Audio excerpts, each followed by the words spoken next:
On va maintenant passer à Alain Gégal. Hein. Est-ce que vous voulez bien, s'il vous plaît, justement nous présenter ECO, l'économie circulaire en Cornouailles?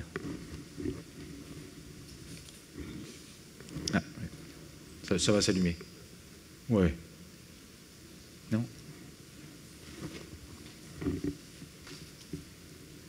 Vas-y. Hop. Allez, je vais tenir le micro toujours ou non, ça va aller pour le... C'est bon là? Oui, donc je vais vous détailler et préciser le programme ECO pour la CCI de Cornouailles. Donc ECO, je le dis une fois, c'est l'économie circulaire en Cornouailles. Comme disait Yannick Roudot tout à l'heure, c'est effectivement c'est un programme, c'est pour nous une démarche d'amélioration, c'est un moyen pour repenser notre économie ou nos activités au sens large, hein, et c'est aussi un vecteur d'idées et d'échanges.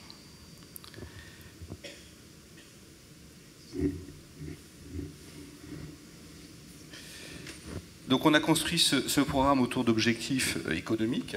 Effectivement, il y a toute la notion et toute la dimension environnementale, mais on s'adresse avant tout à des entreprises. J'ai l'impression qu'il y a les deux là, non? Il n'y a pas d'écho? Je ne sais pas du tout. Ah. Ça marche. J'ai récupéré le mot. Parfait. Oui, donc on s'est attaché avant tout à détailler des objectifs économiques dans notre plan d'action. Donc c'est des objectifs pour une entreprise, donc rentabilité, maintien de l'emploi sur le territoire. Ça peut être ce qu'on a vu tout à l'heure, la création de nouveaux marchés, de nouveaux business. Bon, là aussi, donc on en a parlé de développement local favorisé. C'est pas l'idée de tourner en rond sur soi ou tourner en rond en Cornouailles, mais c'est bien trouver des synergies, des collaborations locales autour de projets. Et au pire, hein, si on n'arrive pas à se développer aussi bien qu'on le souhaiterait, c'est au moins pérenniser l'activité sur le territoire.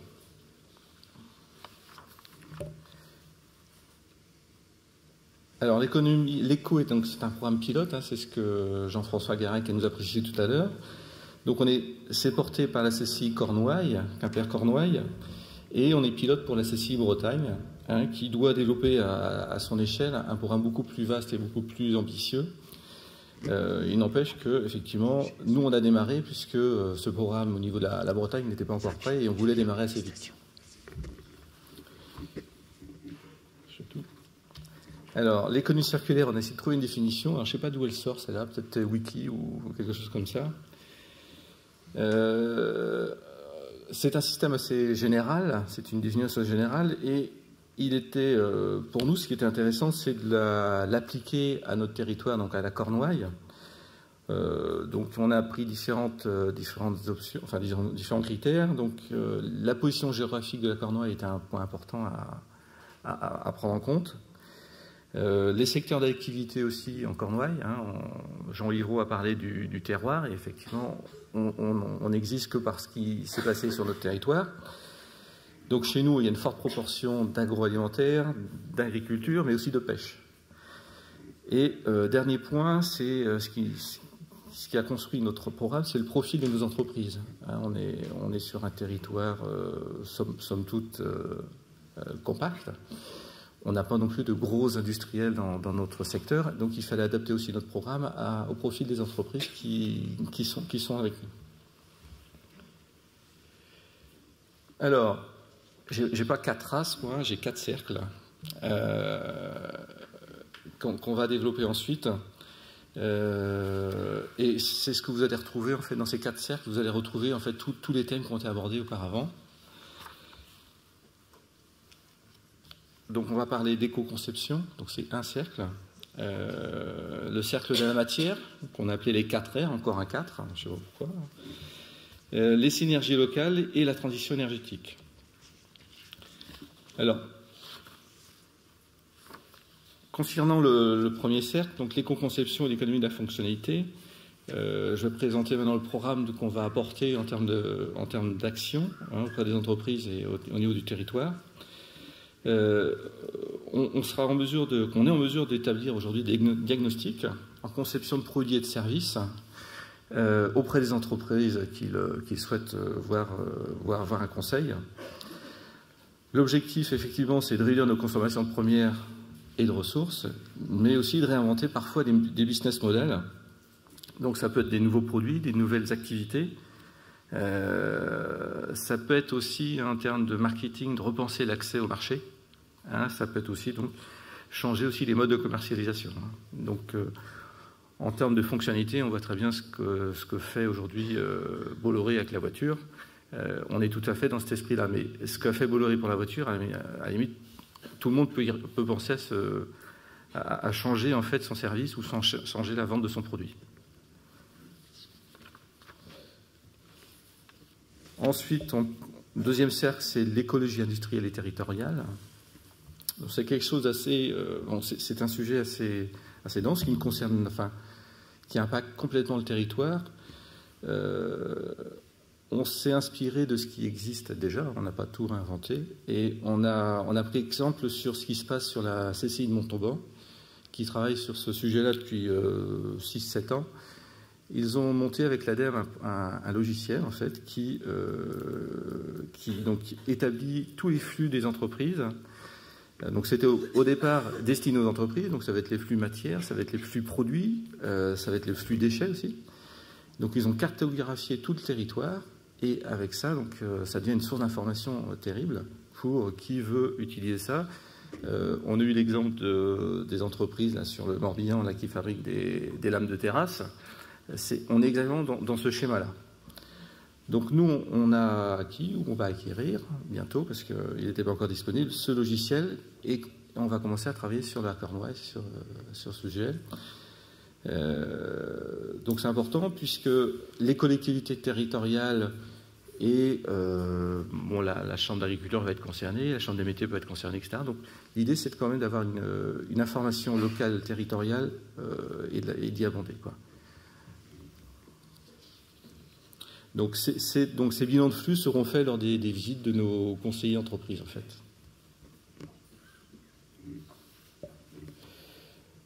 Le troisième cercle qu'on a défini, c'est le cercle de la matière qu'on a appelé les 4 R. Donc on va préciser un petit peu ces 4 R. Ce qu'on voit ici, c'est qu'on a le recyclage, la réutilisation, la réparation et les réemplois. Dans l'ordre, on va préférer le réemploi, en fait. Parce que le réemploi, c'est la voiture d'occasion, en fait. C'est-à-dire que j'ai une voiture, je la vends, puisqu'elle ne correspond plus à mon utilisation, à mon usage, mais elle peut être utilisée par quelqu'un d'autre. Donc je suis dans le réemploi. Ensuite, il y a la réparation. J'ai un usage de ma voiture, la voiture se dégrade, je la répare. Mais je continue à l'utiliser. Le troisième R, c'est la réutilisation, c'est que là, on va travailler sur la pièce détachée, c'est-à-dire que la voiture a un moteur, etc., et on va la décomposer pour réutiliser certaines pièces de cette voiture. Dernier point, c'est le recyclage. Donc, recyclage, on revient vraiment à la matière, et la composition en matière de chaque organe.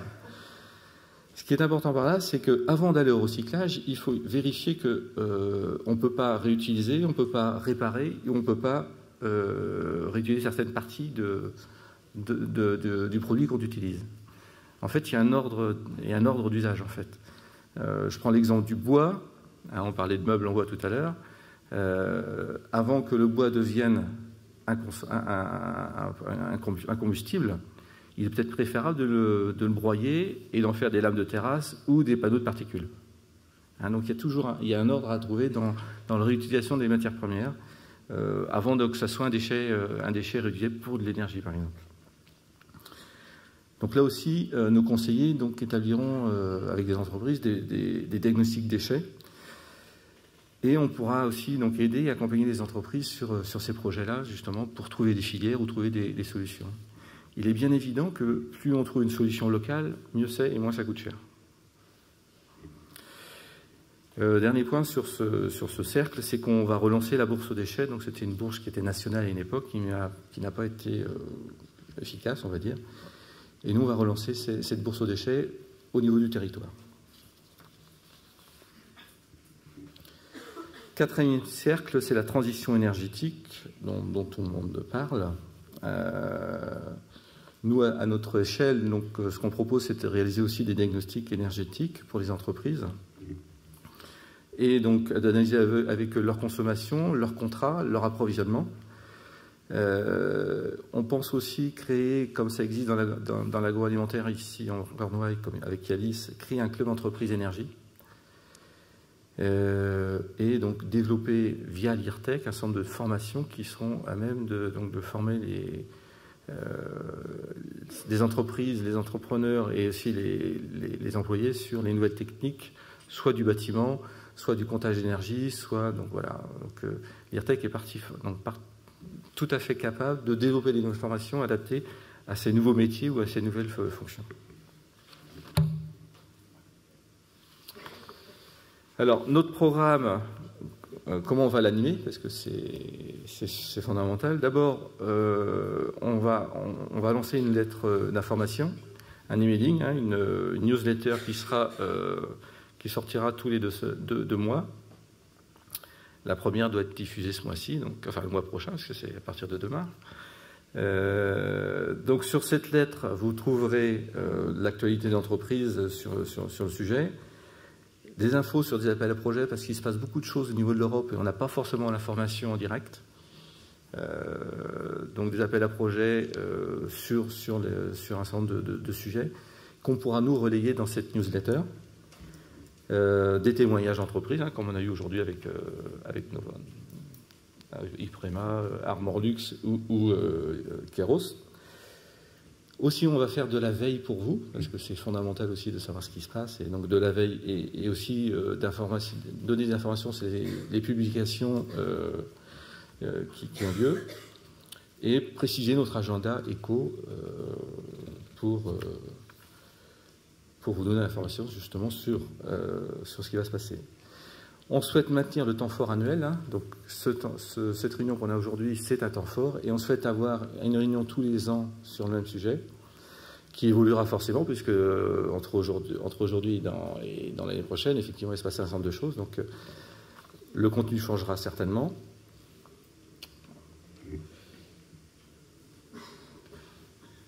Donc, comme je l'ai dit tout à l'heure en détaillant les 4 R, on pourra donc accompagner des entreprises de façon individuelle ou collective si effectivement il y a des projets collaboratifs qui peuvent émerger, soit sur les projets déchets, sur les projets consommation. Ça peut être aussi des projets sur les flux, parce qu'on est quand même dans un territoire un peu excentré. Et si on peut optimiser les flux vers la Cornouaille ou en sortant de la Cornouaille, c'est quand même aussi un avantage concurrentiel et financier. Dans notre cœur de métier à la CSI, on est aussi on aide au montage de dossiers et à la recherche de financement. Dernier point de notre programme d'action, c'est les ateliers éco qu'on va construire autour de thèmes. Alors, ces thèmes seront animés par des experts sur des sujets soit particuliers, soit techniques, soit plus généraux. On a déjà 2 programmes, 2 dates que vous pouvez retenir. Donc le 3 décembre, on aura le premier thème, qui sera quelle stratégie d'entreprise pour une économie circulaire. Donc on est bien sur le sujet d'aujourd'hui. Donc il sera animé par Cyril Adoud, qui est consultant expert chez Indigo. Et le 17 décembre, on aura une présentation du compte épargne CO2, animé par Olivier Messager. Et bon, c'est quelque chose d'assez vague et assez complexe, CO2, mais c'est fondamental de savoir comment ça se mesure et comment ça se valorise. On a parlé du CO2 tout à l'heure comme étant une ressource pour faire des plastiques. Là, on est sur des bourses de CO2. Ça devient, enfin, moi, ça me dépasse un peu, je n'ai pas encore tout compris, mais c'est des choses qui sont négociées en bourse aujourd'hui. C'est assez surprenant. Donc ça, c'est pour la fin 2014. Et pour 2015, on a identifié un certain nombre de projets, de thèmes. Donc comme je disais tout à l'heure, c'est soit des thèmes très, très techniques, donc ça peut être sur la logistique, sur les déchets, sur une certification internationale Cradle to Cradle, mais ça peut être aussi des thèmes plus généraux. Je prends pour exemple les deux points, les 2 derniers là. On a parlé de la Cornouaille et de la mer, mais il faut repenser, enfin il faut bien reprendre le potentiel maritime qu'on a en Cornouaille. Que ce soit au niveau de la pêche, que ce soit au niveau des énergies marines. Voilà. Et aussi, un point qui est intéressant, c'est la stratégie de différenciation qui m'a amené tout à l'heure à parler effectivement de nouveaux business models pour les entreprises. Donc le détail de ces réunions et de ces rendez-vous sera précisé ultérieurement. En dernier ressort, donc, il faut avancer pour vous et avant vous, hein, c'est les entreprises qui nous intéressent. Donc vous pouvez déjà vous inscrire à la newsletter, participer et vous inscrire aux ateliers éco, au moins pour ceux de 2014. Venir nous rencontrer aussi pour parler de vos projets ou éventuellement vos problématiques. Et vos avis nous intéressent effectivement. Vous avez d'ailleurs dans votre dossier de présentation qui vous a été remis aujourd'hui là un formulaire sur lequel vous pouvez justement noter des idées ou des choses qui vous intéressent à développer. Donc merci de nous donner vos informations et donner vos remarques. Voilà. Je termine juste pour vous dire que la CCI, c'est un ensemble, c'est notamment une équipe de conseillers qui sont à votre écoute, comme toujours, et que justement, on a intégré dans leur mission cette économie circulaire. Hein, ce n'est pas quelque chose qui est assuré par une ou deux personnes, c'est l'ensemble des conseillers qui a ça dans sa mission aujourd'hui. Merci pour votre attention. Merci Alain. Merci Alain Gégard.